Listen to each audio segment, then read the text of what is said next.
સરસ મજાના કબૂતરા કેવા સણ ખાઈને ઉડી રહ્યા છે. તો ભગવાન કૃષ્ણ જ્યારે ગોકુળમાંથી મથુરામાં ગયા તો એ પાછા કોઈ દી નથી આવ્યા મથુરામાંથી ગોકુળમાં ભગવાન.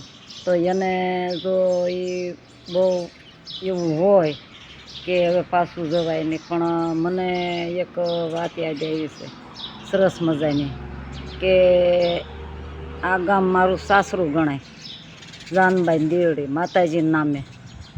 તો મને એવું લાગે કે બે ફકરા બોલી દઉં. તો મને મારું સાસરું બહુ વાલું લાગે, બહુ વાલું લાગે, મને બહુ પ્યારું લાગે, મને મારું સાસરું બહુ વાલું લાગે. મારા સાસરિયામાં દેવીનો દરબાર છે, મારા સાસરિયામાં દેવીનો દરબાર છે.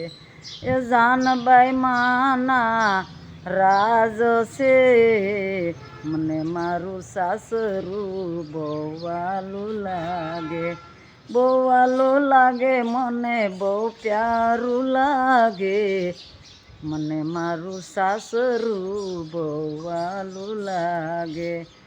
મારા સાસરિયામાં 66 જોગણીયું, મારા સાસરિયામાં 66 જોગણીયું.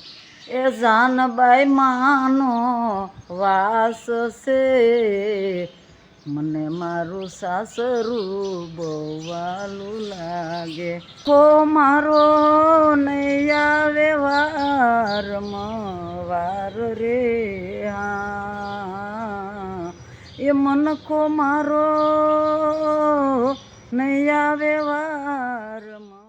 ઢોકળી દાળ, ઢોકળી દાળ, ઢોકળી સામાની દાળ, ઢોકળી આયા બાળકોની ભીડ બહુ પારે, સામાની દાળ ઢોકળી. છોટું ગણપતિ મહારાજ બની ગઈ ને? હા, આવી ગયો ગામમાં કોઈ કહેતા નહીં, મને કીધું નહીં. દાળ ઢોકળી કેવું જના નથી, સરસ મજાની.